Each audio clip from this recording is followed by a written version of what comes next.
மக்கள் எப்படி இருக்கீங்க? நான் உங்க மீனவா பொண்ணு சுபி. ஸோ எல்லாரும் எப்படி இருக்கீங்க? நல்லா இருக்கீங்க நம்புறேன். ஸோ இன்னைக்கு நம்ம வந்து ஒரு முக்கியமான ஒரு வீடியோ தான் பார்க்க போறோம். என்ன அப்படின்னா, எஸ், தேர்தலுக்கு இன்னும் ஒரு நாள் தான் இருக்கு. ஸோ எனக்கு என்ன ஒரு இதுனா வந்து, நம்ம மீனவர்கள் மத்தியில் வந்து அவங்களோட மைண்ட் செட் எப்படி இருக்கு, அவங்க யாருக்கு ஓட் போட போறாங்க அது கேட்கணும். அப்புறம் அவங்களோட கோரிக்கை என்ன அது கேட்கணும்னு ஆசை. ஸோ அதுக்காக தான் நான் இப்போ வந்து கடற்கரைக்கு வந்திருக்கேன். ஸோ பார்த்தீங்கன்னா, இப்போ நம்ம பேசிட்டு இருக்கும்போது நம்மளை வந்து நம்ம சொந்தங்கள் கூப்பிடுறாங்க எப்படி இருக்குன்னு சொல்லிட்டு. ஸோ அவங்கள்ட்ட தான் பேச போகிறோம். ஸோ அவங்களோட கோரிக்கை என்ன அப்படின்னு கேட்டுடலாம். அவங்க யாருக்கு ஓட் போட போகிறாங்கன்னு கேட்டுடலாம். வாங்க.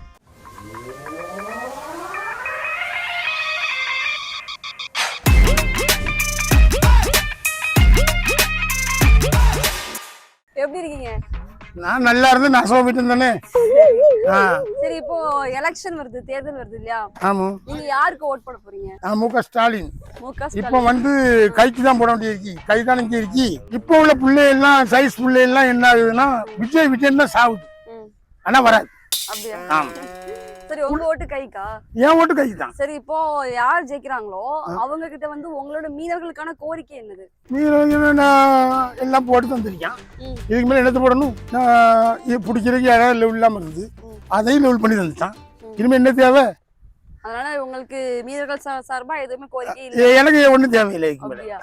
சரி, அப்போ உங்க ஓட்டு கைக்கு தான். நம்ம கைக்கு தான். இப்போ என் பிள்ளைய வந்து என்ன சொல்லுதுன்னா, விஜய் தான் போடுவோம் நிக்கி. அது ஸ்கூல்ல இருந்து வராம வச்சிடலாமான்னு பாக்குறேன். நீ யாருக்கு ஓட் போட போற? நான் விஜய்க்கு தான் போடுவேன். அவன் தலையில கட்டிருக்கதே தெரியுது. ஏதாவது காரணம் இருக்கா உனக்கு? விஜய் நீ சொல்லு, ஏதாவது காரணம் இருக்கா? 5 வருஷமா முக ஸ்டாலின் இருக்கேன், ஒரு வாய்ப்பு கொடுத்து பார்ப்போம் நம்ம அண்ணனுக்கு. சூப்பர்.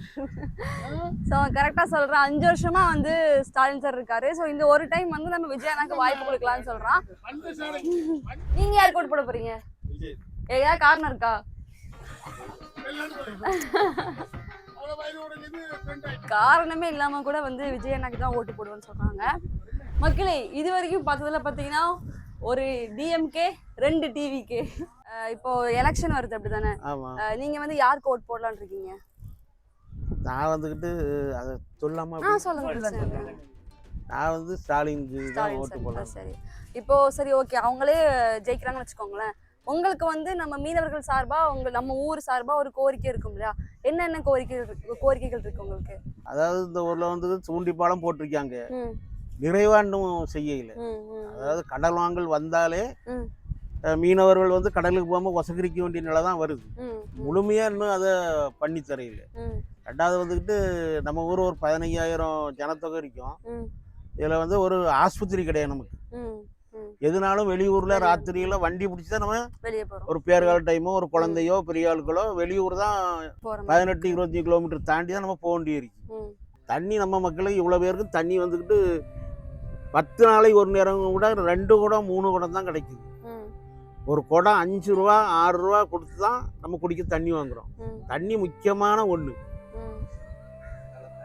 அடுத்தால ஒரு பேங்க் கிடையாது, நேஷனல் பேங்க் கிடையாது நம்ம ஊர்ல பேங்க் கிடையாது. ஒரு வேளாண்மை கூட்டுறவு பேங்க் தான் இருக்கு.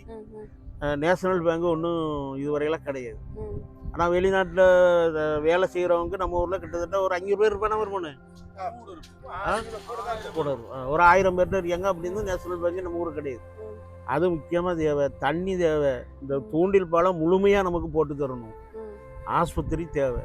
இப்போ இந்த இவ்வளோ தேவை நம்ம ஊர்ல இருக்குல்ல, இந்த 5 வருஷம் ஆகி எதுவுமே நடக்கல. அகைன் ஏன் நீங்க திமுகக்கு நான் போடுவேன்னு சொல்றீங்க? இது கேட்க வேண்டிய கேள்வி. அதாவது எதுக்குனாக்கி நம்ம ஊர்ல திமுக வந்துக்கிட்டு காங்கிரஸோட கூட்டணி. அவங்க வந்துக்கிட்டு நம்ம ஊருக்கு வந்துக்கிட்டு இப்போ இந்த தூண்டில் பாலத்தை கொஞ்சம் ஒரு 3/4 போட்டு இது பண்ணியிருக்காங்க. ரெண்டாவது வந்துக்கிட்டு வேற என்ன ஊர்வசி வந்துக்கிட்டு ஒரு 80 லட்சம் ரூபாய்க்கு ஒரு பில்டிங் போட்டுக்கிட்டு இருக்காரு அண்ணாரி. அடுத்தால ஒரு ஐடி நம்ம ஊருக்கு ஃபவுண்டேஷன்லாம் போட்டு கட்டிக்கிட்டு இருக்காங்க. அதுக்கு அடுத்தால வந்துக்கிட்டு மேடி என்னமோ ஒன்று செய்த இந்த குடிநீருக்காக ஒரு 60 லட்சம் ரூபா தருவையில இருந்து கொண்டு வரதுக்கு ஏற்பாடு பண்ணிட்டு இருக்காங்க. ஆனால் அது பணம் சங்ஷன் பண்ணியிருக்காங்க 67 லட்சம் ரூபா. இதுவரையில அது அந்த தண்ணி இன்னும் எங்களுக்கு வந்து சேரல. நமக்கு தண்ணி வந்து தாமிரபரணி தண்ணி கிடைக்கணும். அப்போதான் நம்மளால குடிக்கிறதுக்கு சுகாதாரம், அதனால நோய்கள் உருவாகிறதும் குறையும். இவ்வளவு நம்ம ஊருக்கு தேவை. இன்னும் நிறைய இருக்கு, ஒவ்வொன்றா சொல்லலாம். யாரும் நம்மளுக்கு முழுமையா இதுவரை செய்து தரையும். இப்போ அதிமுக பீரியடில் தூண்டில் பாலம் போட்டாங்க, 2 நேரம் போட்டாங்க. திமுக பீரியடில் இப்போ ஒரு நேரம் போட்டாங்க. இன்னும் அது முழுமை கடன் வாங்க வந்தாலே மக்கள் முழுதும் தொழில் பண்ண முடியல. அப்போ அதை முழுமையாக யார் வந்தாலும் அது முழுமையாக செய்து தரணும். ரெண்டாவது தண்ணி வந்து மிக மிக அவசியம். புட்ட பஞ்சாயத்துன்னு இருக்கு, நம்ம ஊர் வராமல் அது கூட சேர்ந்து இருக்கு. டெய்லி குடி தண்ணீர் வருது, பொன்னாங்குள குளத்து தண்ணி டெய்லி வருது. ஒரு நாளைக்கு அவங்களுக்கு 20 குடம் 25 குடம் தண்ணி கிடைக்குது. வீட்டுகளுக்கு பைப் கொடுத்தாச்சு. நம்ம ஏரியாவில் தண்ணி கிடைக்காதனால வீடுகளுக்கு இதுவரையில தண்ணி பைப்பு கொடுக்காம இருக்காங்க. நம்ம ஊருக்கு 1 லட்சம் லிட்டர் தண்ணி தரணும் 15 வருஷத்துக்கு முன்னாடி. 15 வருஷம் முன்னாடி நம்மளுக்கு தாரது 50,000 40,000 தண்ணியா தந்துகிட்டு இருக்கான். எத்தனை நேரமா அதிகாரிமார பார்த்து சொல்லியாச்சு, இதுவரையில நமக்கு முழுமையா தண்ணி தரவே மாட்டேங்கிறாங்க. அதனால நம்ம ஊருக்குன்னு தனியா ஒரு இதை அமைச்சு ஒரு செட் அமைச்சு தந்தாதான் நம்ம ஊருக்கு முழுமையான தண்ணி தர முடியும். எலெக்ஷன் வருதுல்ல, எலெக்ஷன் வருது, உங்க ஓட்டு யாருக்கு? ஓட்டு விஜய்க்கு. யார் இதுக்கு முன்னே கைவழியா யாருமே வந்து எங்களுக்கு ஒழுங்கான ஒரு தண்ணி வந்து நல்ல தண்ணி இதுவரை பிடிக்கவே கிடைக்கல. எல்லாரும் கொண்டு வருவான்னு வீட்டுக்கு ஒரு பைப்பு சொல்றாங்க, ஆனா யாருமே கொண்டு வர முடியல. இன்னைக்கு வரையில அந்த தண்ணி சப்பு தண்ணி தான் நம்ம இன்னைக்கு குடிச்சிட்டு. அது ஒரு பெரிய வியாதிகளை கொண்டு வருது. வேற கோரிக்கை இருக்கா? வேற கோரிக்கை என்ன, இதை பண்ணாலே போதும் நினைக்கிறீங்க? இல்ல அடுத்தால ஒரு தூண்டி பாலம் போட வேண்டியிருக்கு. அதையும் வந்தா யாராவது வந்து செய்யணும். ஏற்கனவே வந்து ஜெயலலிதா போட்டிருக்கா. இப்போ முடி வாங்கினது வந்து முக ஸ்டாலின் காலத்தில் முடிவாயிருக்கு. இன்னும் எங்களுக்கு போறதுக்கு ஒரு பாதை இருக்கு கச்சானில். அந்த பாதையை நாங்கள் இன்னும் போட்டு எங்களுக்கு தந்தா எங்களுக்கு தொழில் செய்யறதுக்கு நல்லா இருக்கு. அங்குடி போவோம் தானம்மா, அது குழம்பு அது வந்து வாராலும் அந்த தூண்டி குளத்தையும் எங்களுக்கு போட்டு தரோம். மக்கள் ஒரு கடலடி இல்லாமல் தொழில் செய்ய முடியா. எல்லாத்தையும் நம்ம கேட்டோம். என்னை பெற்ற தகப்பன் குமாரப்பா அவர்கிட்ட கேட்போம். ஹலோ, ஹாய், உங்க ஓட்டு யாருக்கு? இங்கே பார், ஓட்ட பார்க்காத கல்லைப்பார். மடக்கை பார், இந்த மண்ணை பார். நாங்க அங்க பிடிச்ச போக முடியாம இங்க பிடிச்சிருக்கோம். எதுக்கு பிடிச்சிருக்கோம்? எங்க அப்பா வந்துட்டு கேட்டதுக்கு கல்லை பார், மடக்கை பார், மண்ணை பாருன்னு சொல்லிட்டாங்க. அதுலயே வந்து தெரிஞ்சிருக்கும் அதுக்கெல்லாம் யாரு காரணம்னு சொல்லி. ஸோ மக்களே, நம்ம வந்து இது வரைக்கும் எடுத்ததுல வந்து 3 ஓட்டு டிவிகேக்கு, 1 ஓட்டு டிஎம்கேக்கு வந்திருக்கு. அண்ட் நிறைய பேர் வந்து வீடியோக்குள்ளே வர மாட்டேங்காங்க. ஸோ விட்டாச்சு நம்மளும்.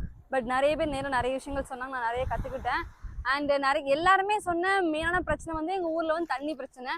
ஸோ அதுதான் எங்களுக்கு மெயின் பிரச்சனையாக இருக்குது. இப்போ தூண்டில் பாலம் வந்து போட்டிருக்காங்க, பட் ஃபுல்லாக இன்னும் போடல.